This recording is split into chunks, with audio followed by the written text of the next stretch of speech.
Langsung saja kepada renungan hari ini, saya beri judul, Ya Sudahlah. Masih ada benang merahnya dari episode saat teduh yang lalu, karena saya mau elaborasi, saya mau kembangkan lagi, karena itu penting sekali, itu menjadi rema, bahasa sorga. Ingat, yang sebelum ini saya sampaikan apa? Ya sudahlah, harus bisa move on, harus bisa lanjut kehidupan. Jangan mau berada di kubangan yang sama, ya. Coba katakan pada kiri kanannya, ya sudahlah. Apapun terjadi di hidupmu, ya sudahlah. Ya, percaya Tuhan pasti akan memberkati lagi. Kita buka ayatnya di 1 Samuel pasal yang ke-25. Kali ini kita belajar dari seorang tokoh lagi, yaitu Daud. Ada Abigail, ada Nabal, ketambahan beberapa pemeran ya dalam cerita. 1 Samuel 25, judulnya Daud, Nabal, dan Abigail. 1 Samuel 25 ayat yang ke-21, pembacaan kita nanti akan sampai ayat 31, 10 ayat hari ini. Ambil catatan. Saya berikan suatu subtema yaitu seni melepaskan. Jadi penting sekali to let go. Nah sekarang saya akan elaborasi, saya kembangkan. Kemarin saya hanya singgung sebagai poin ketiga di episode yang lalu. Yang kali ini saya akan jadikan ini tema utama. Saya akan lebih terperinci menjelaskan pada Anda gimana melepaskan dalam jiwa Anda supaya jangan sampai ada satupun di antara kita rohnya terbelenggu. Karena Tuhan itu mau membawa Anda bukan hanya naik atas, tapi maju dalam kehidupan ini. Jalan Tuhan itu depan. Anda perhatikan nggak? Paulus menulis tentang susunan perlengkapan senjata Allah. Ada satu bagian tubuh atau badan anak Tuhan yang tidak dilindungi. Tidak ada yang namanya perlengkapan senjata untuk bagian tubuh itu. Mau tahu apa nggak? Di mana nggak? Punggung nggak ada. Jangan lari dari panggilan. Jangan mundur. Jangan lari ke belakang. Sebab tidak ada perlindungan. Jalan Tuhan itu maju. Karena itu penting sekali untuk kita bisa berkata, ya sudahlah. Bukan hanya kepada orang lain, pada diri sendiri. Ya sudahlah. Ya. Ayat 21, Daud tadinya telah berkata, sia-sialah aku melindungi segala kepunyaan orang ini di padang gurun. Sehingga tidak ada sesuatu pun yang hilang dari segala kepunyaannya. Ia membalas kebaikanku dengan kejahatan. Beginilah kiranya Allah menghukum Daud. Daud bicara tentang dirinya. Bahkan lebih lagi daripada itu, jika ku tinggalkan hidup sampai pagi, seorang laki-laki saja pun dari semua yang ada padanya. Daud marah. Wih, orang yang mengejar hati Allah, seorang yang berkenan di hati Tuhan bisa marah kesumat seperti ini. Ada apa ya? Ceritanya terlalu panjang, kita tidak punya banyak waktu. Jadi saya rangkumkan begini aja supaya Anda mengerti. Ada seorang kaya raya di daerah Karmel di Israel, namanya Nabal. Nabal itu meremah sekali dengan bebal, memang gitu orangnya. Orang ini jahat dan kasar. Ini orang kaya sekali, nah Daud itu kan pelarian. Kan dia dikejar-kejar sama Saul, padahal dia nggak bersalah. Nah, Daud dengan 600 orangnya tinggal di dekat di mana mereka berada. Dan Nabal ini punya banyak peternakan, punya banyak pekerja. Gara-gara Daud ada di situ, karena mereka semuanya kan jago perang. Daud ini kan gagah perkasa. Saul membunuh beribu, Daud berlaksa-laksa. Gara-gara itu, penyamun, perampok gak berani dekat. Mereka kecipratan berkat. Nah, Daud ini suatu hari, lumrah lah ya. Ya, dia memberikan security, satpam aja dapat gaji. Dia bilang, cukup kasih anak-anakku ini makan bungkusan atau apa, supaya mereka gak kelaparan. Dibalas, dijawab dengan sangat sarkas. Sangat keras. Daud ngamuk. Dia marah sekali, sia-sia aku lindungi orang ini. Bukannya benefitnya di dia, apa artinya nasi bungkusan? Daud itu nggak minta-minta. Cuman kan fair gitu ya. Fair juga selalu ada timbal balik kan. Tips memang mungkin sudah diberikan service charge. Tapi kalau orang itu melakukan tugas yang baik, waiter jangan lupa kita berikan uang kecil. Itu uang besar buat mereka. Daud nggak minta macam-macam kok. Orang ini bukan seorang yang pemulung. Dia nggak pernah memeras. Kalau dia mau meras dia bisa. Dia marah, dia bilang, sia-sia aku lindungi orang ini nggak tahu diri. Orang ini nggak ngerti terima kasih. Lalu dia berkata gini, ini yang menjadi komplain Daud yang utama di kalimat terakhir di ayat 21 sebelum masuk ke ayat 22. Ia membalas, Nabal ini membalas kebaikan saya dengan kejahatan. Gimana caranya kita bisa move on ya, tidak terjebak dalam kubangan yang setan siapkan dalam jiwa kita. Kalau kita nggak bisa maju di dalam roh kita nggak bisa maju dalam alam nyata.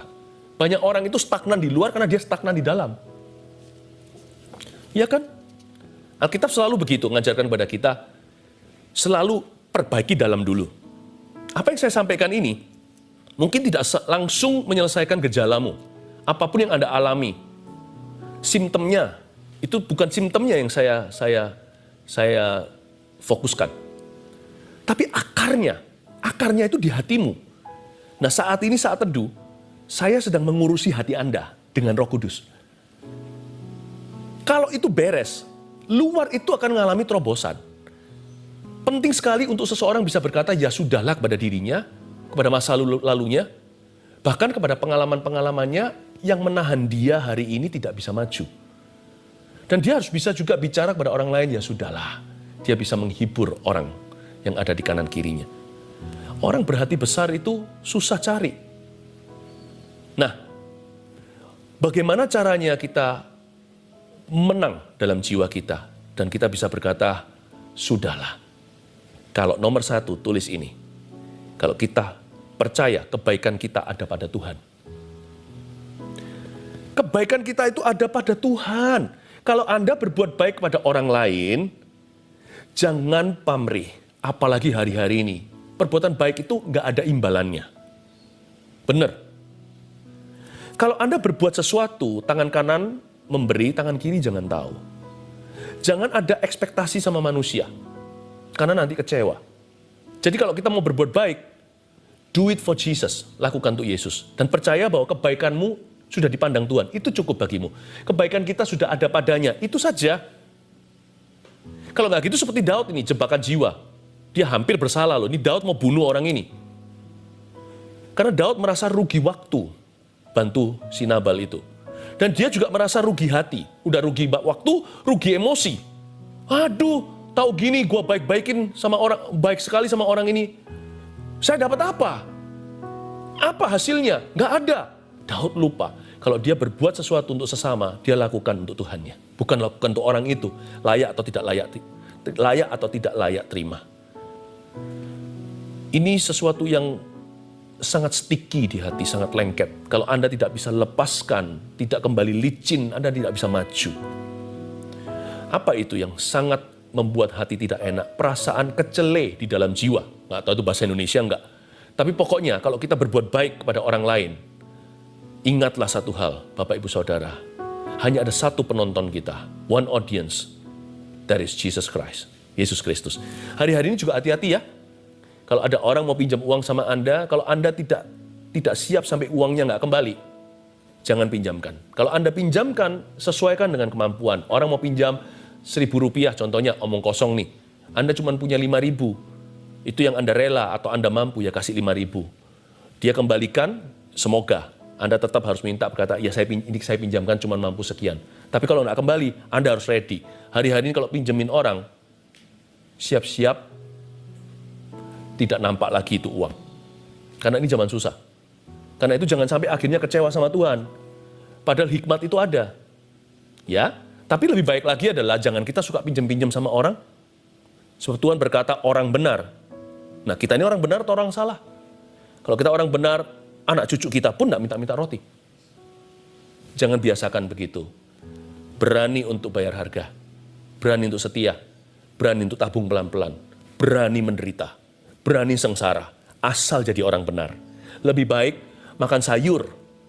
Ya, tapi menjadi orang benar. Daripada makan daging jadi orang fasik. Lebih baik sedikit di rumah orang benar. Daripada yang melimpah harta orang fasik. Ya. Ayat yang ke-23. Jadi ya sudahlah itu dimulai dengan kebaikan kita ada pada Tuhan. 23. Ketika Abigail melihat Daud, segeralah ia turun dari atas keledainya. Lalu sujud menyembah di depan Daud dengan mukanya sampai ke tanah. Ini Abigail mulai muncul nih. Siapa dia? Dia adalah istrinya Nabal. Nabal itu bebal, jahat dan kasar. Tapi Abigail itu seorang wanita yang dikatakan di ayat-ayat sebelumnya bahwa dia itu bijaksana. Ini one of the virtuous women of the Bible. Salah satu wanita-wanita mulia di Alkitab. Abigail muncul melihat Daud, segera ia turun dari atas keledainya lalu sujud menyembah di depan Daud dengan mukanya sampai ke tanah. Dia mencoba untuk meredakan amarah seorang warrior, seorang jago perang. Ia sujud pada kaki Daud serta berkata, "Aku sajalah ya Tuanku yang menanggung kesalahan itu." Dia pasang badan untuk suaminya. Jangan bunuh dia, jangan lukai. Aku saja yang tanggung kesalahannya. Izinkanlah hambamu ini berbicara kepadamu dan dengarkanlah perkataan hambamu ini. Ya sudahlah, apalagi untuk mengampuni kesalahan orang lain.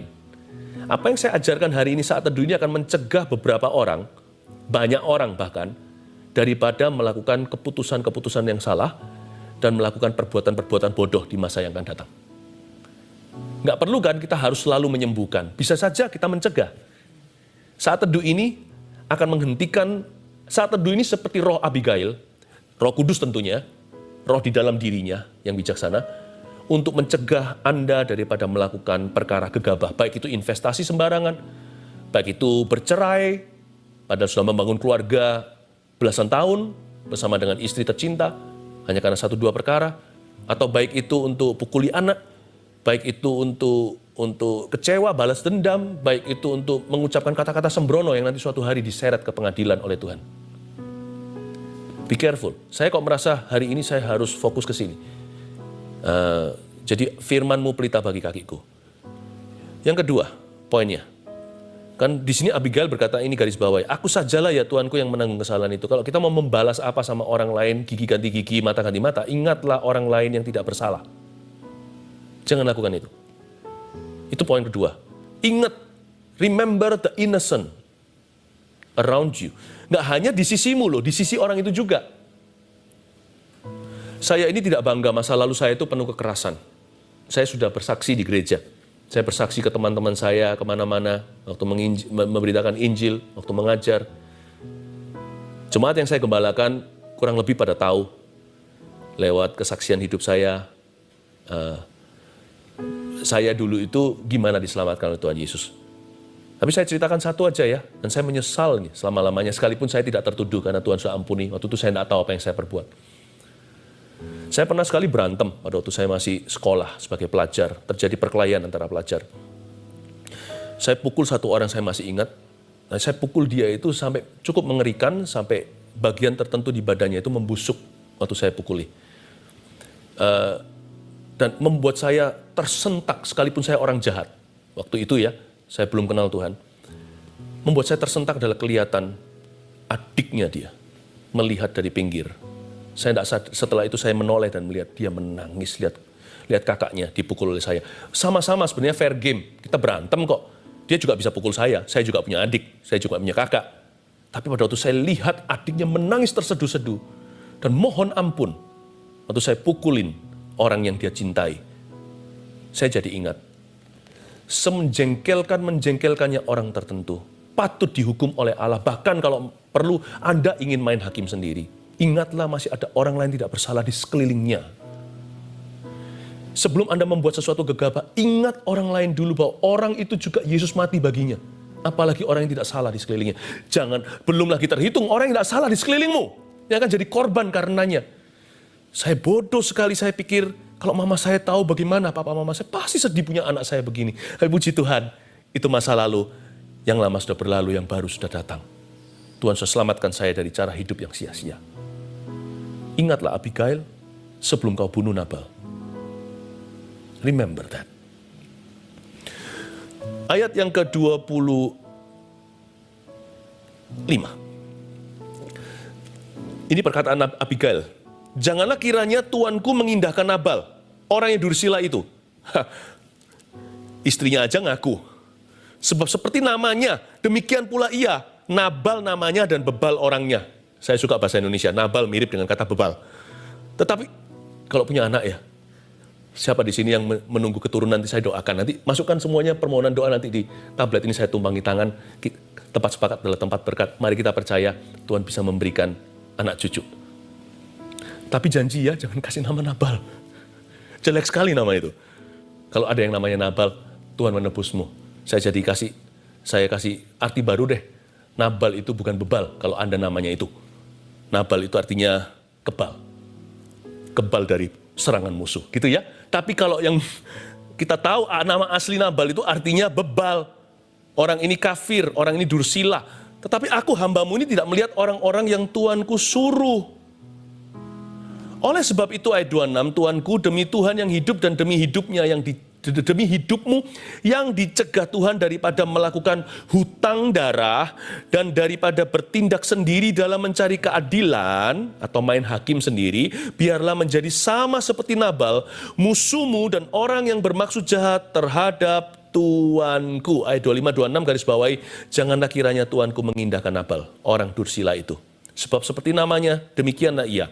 Nabal namanya, bebal orangnya. Lalu ayat 26b, dan demi hidupmu yang dicegah oleh Tuhan daripada melakukan hutang darah, daripada bertindak sendiri, main hakim sendiri, mencari keadilan dari orang yang tidak percaya. Poin ketiga, orang itu hatinya lebih bisa nerima, lebih bisa cincai gitu ya. Itu kalau dia tidak mencari keadilan dari orang fasik. Jangan cari keadilan dari Nabal. Orang itu jahat dan kasar. Ngapain kita itu marah-marah, kita dendam-dendam, yang rugi siapa? Orang itu loh, happy aja. Baik dia setelah omongin Anda, ambil uang Anda, atau merugikan Anda, bunuh karakter, sikut kanan kiri, sehingga Anda terpental, padahal bukan salah Anda. Apalah, katakan whatever it is, ada 1001 dosa. Ya, dosa orang lain, dosa kita juga 1001. Jangan mencari keadilan. Pernah bicara sama orang jahat? Pernah bicara sama orang fasik? Kalau Anda bicara sama mereka, Anda bisa merasa bodoh sekali. Kita bisa merasa bodoh sekali. Kenapa aku mencari keadilan dari orang ini? Semoga jangan kena orang gitu ya. Tapi kalau sudah kena sama orang gitu, nggak usah cari keadilan dari dia. Lepaskan. Ya sudahlah. Asal jangan kena lagi. Jangan kena kedua kali. Kalau kena kedua kali, yang fasik bukan orang itu. Anda dan saya. Jangan mencari keadilan dari orang fasik yang jahat. Tapi lebih bahaya lagi cari keadilan dari orang fasik yang baik. Orang fasik itu ada yang baik. Orang yang tidak kenal Tuhan maksudnya ada yang baik. Jangan, hati-hati, hari-hari ini zaman hoax lagi. Orang ngomong apa segala asal berita hot kita kirim. Hati-hati jangan kita bodoh di mata Tuhan. Discernment, coba praktekkan membeda-bedakan roh. Tahu nggak yang nulis siapa? Yang bikin siapa? Motivasinya apa? Cek itu dulu. Cek itu dulu. Jangan-jangan kita masuk ke dosa orang yang tidak ada hubungan sama kita. Karena itu janganlah lihat keselokan. Hidup itu banyak yang harus ditata. Perhatikan hidup sendiri saja. Ya. Lebih baik kita kepo rohani daripada kepo duniawi. Kepo rohani itu begini. Apa ya rahasianya supaya kita bisa maju, supaya kita bisa tumbuh. Kita mau cari tahu, kita baca buku. Kita renungkan firman Tuhan, mau tahu Paulus, mau tahu Gideon, mau tahu Musa, mau tahu Abraham, mau tahu Yesus terutama. Wow. Itu aja nggak selesai-selesai. Kau mau selesaikan hal-hal lain yang tidak pernah kau mulai. Yang Tuhan tidak pernah perintahkanmu untuk melakukan. Jadi hati-hati. Dan orang-orang tertentu kelihatan kalau bisa fasih lidah, fasih kata pun sesuatu yang bagus contohnya itu. Kita pikirkan kalau mereka adalah orang yang tidak percaya Yesus adalah Tuhan. Berita-berita yang netral sifatnya yang berupa, sifatnya sesuatu yang sifatnya manusiawi. Nggak apa-apa, karena itu fakta. Tapi kalau bicara soal kebenaran, you be careful. Kalau memang orang tersebut sungguh-sungguh, orang-orang tersebut mengerti benar-benar Tuhan itu siapa, nggak perlu mereka ngomong apa. Mereka sudah jadi anak Tuhan dulu, jadi orang Kristen lahir baru. Kenapa nunggu? Kenapa mereka enggak? Berarti mereka nggak kenal Tuhan. Jadi jangan jadi promotor yang nggak perlu. Jadilah promotor Tuhan Yesus. Hari-hari ini tuh orang itu perlu sekali untuk disapa. Orang itu perlu mendapat kata-kata yang positif. Kata-kata bukan hanya positif, positif itu biasa. Mereka perlu firman. Jadilah orang setiap kali buka mulut, itu beritakan firman. Jadilah orang setiap kali main jari, di HP-nya katakanlah. Itu selalu jadi berkat buat orang lain, membangun. Jadilah orang setiap kali bersinggungan dengan orang-orang sekelilingnya. Orang lain selalu mendapatkan damai sejahtera, adem, tentrem, ayam tentrem, selalu adem gitu di hatinya. Amin Bapak Ibu Saudara. Jangan cari keadilan dari orang fasik, tapi jadilah orang benar. Jadilah orang yang memberkati orang lain, yang membangun orang lain. Fokus-fokus, Tuhan sudah mau datang. Atau Anda dan saya sudah mau mati. Loh, kapan matinya? Kan masih panjang umur. 80 tahun pun itu pendek loh usia. Singkat hidup kita. Anda bangun apa dalam hidup ini? Anda kejar apa? Apa visimu? Apa tujuanmu? Tanya Tuhan Yesus. Amin. Jaga hati dengan segala waspada, karena berkat akan tiba. Nah kalau berkat tiba, jangan kita beda jadi orang setelahnya. Jangan mencari keadilan dari orang fasik. ayat 27. Oleh sebab itu pemberian yang dibawa kepada tuanku oleh budakmu itu, biarlah diberikan kepada orang-orang yang mengikuti tuanku. Jadi Abigail membawa kado-kado makanan-makanan. Ampunilah kiranya kecerobohan hambamu ini. Dia minta ampun untuk Nabal. Sebab pastilah Tuhan akan membangun bagi tuanku keturunan yang teguh, karena tuanku ini melakukan perang Tuhan dan tidak ada yang jahat terdapat padamu selama hidupmu. I love this. Ayat 26 itu dahsyat sekali. Abigail berkata, ampunilah ya Tuan Daud, ampunilah kiranya kecerobohan hambamu itu. Nabal itu. Sebab, dia kasih kata sebab ini kuncinya, dia membuat perbedaan. Kalau ampunilah saja, berat terus terang. Ampunilah saja, wah rasanya gak rela. Gak bisa bilang ya sudahlah, kecuali ada sebabnya. Nah, di sini dia kuncinya. Ampunilah kiranya sebab pastilah Tuhan akan membangun bagi tuanku. Yang keempat, ampuni dengan visi. Jangan hanya ampuni, itu yang membuat susah mengampuni.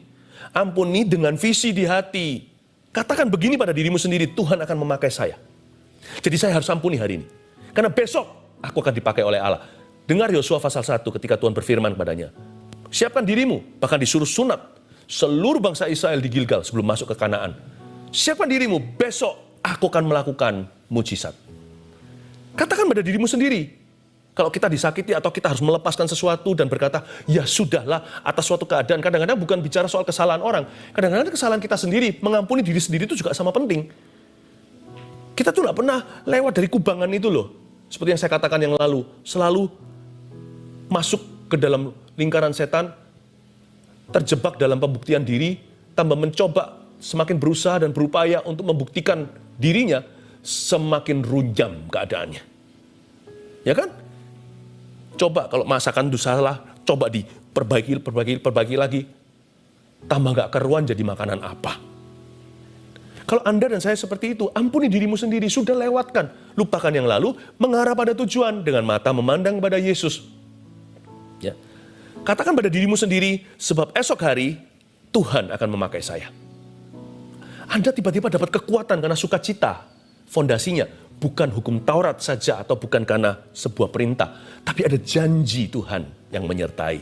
Katakan pada dirimu sendiri, oh aku harus ampuni. Why? Mengapa? Karena keluargaku akan diberkati setelah ini.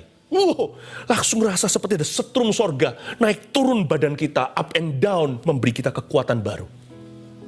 Ampuni itu harus dengan visi. Lupakan masa lalu itu harus dengan memandang masa depan.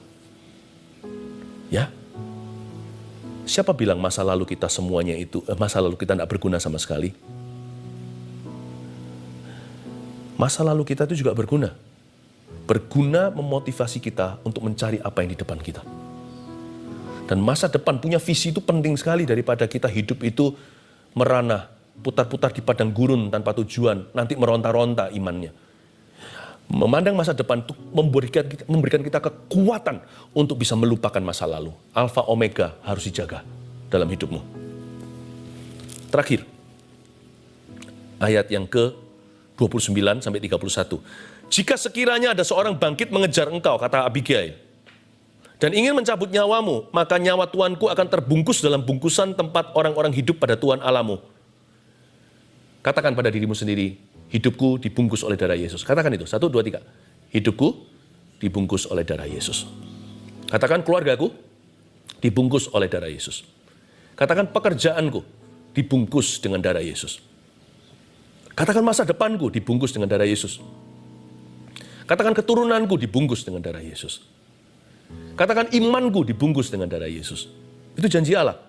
Tetapi nyawa para musuhmu, ayat 29b, akan diumbankannya dari dalam salang umban. Ini cukup relevan buat Daud, mengingatkan dia. Pada saat dia lagi gegabah, untung ada Abigail yang menjadi kepanjangan tangan Tuhan, Roh Kudus berbicara lewat mulutnya. Wanita bijaksana ini mengingatkan dia waktu dia menumbangkan Goliat berapa waktu yang lalu. Pakai umban juga. Dia berkata, nasibnya akan sama dengan Goliat, cuman caranya beda nanti Tuhan bekerja. Dia bilang sama Daud, ingat umban, Remember how God helped you in the past. Stay faithful. Tetaplah setia. Karena lain kali tetap akan sama. Tuhan akan memberi kemenangan. Tuhan itu suka sekali memberi kemenangan. Ya, itu hobinya Tuhan. Jadi tenanglah, hidupmu pasti menang. Ayat 30, apabila Tuhan melakukan kepada tuanku sesuai dengan segala kebaikan yang difirmankannya kepadamu, dan menunjuk engkau menjadi raja atas Israel, ayat 31, maka tak usahlah tuanku bersusah hati dan menyesal kemudian, karena menumpahkan darah tanpa alasan, dan karena tuanku bertindak sendiri dalam mencari keadilan. Dan apabila Tuhan berbuat baik kepada tuanku, ingatlah kepada hambamu ini. Ayat 31, garis bawah itu, maka tak usahlah tuanku bersusah hati dan menyesal, karena menumpahkan darah tanpa alasan. Yang terakhir, ya sudahlah, itu berkat besar yang bisa mengucapkannya dengan segenap hati dan dengan visi. Berkatnya gede sekali. Karena orang begitu tidak hidup untuk menyesal nanti. Poin kelima, tak usah menyesal nanti. Buat apa kita melakukan sesuatu atau mengatakan sesuatu yang kita tahu nanti akan kita sesali? Yang bayar harga ya kita akhirnya. Tuhan ajari kita untuk bisa damai sejahtera masa kini supaya ke depan itu kita nabur pengharapan. Jadi kita bisa memilih nih, biji dan benih apa. Pastikan bibit unggul yang Anda tanam untuk masa depanmu dan keluargamu. Katakan pada dirimu sendiri dalam hati, aku tidak akan menyesal nanti. Jadi aku tetap akan menabur yang benar. Amin. Dan kalau Tuhan berkata sesuatu itu sudahlah, tinggalkan. Berarti Tuhan ada sesuatu yang baru disediakan bagimu yang mata tidak pernah lihat, telinga tidak pernah dengar, dan juga belum pernah muncul di pikiran kita, bahkan belum berani kita doakan.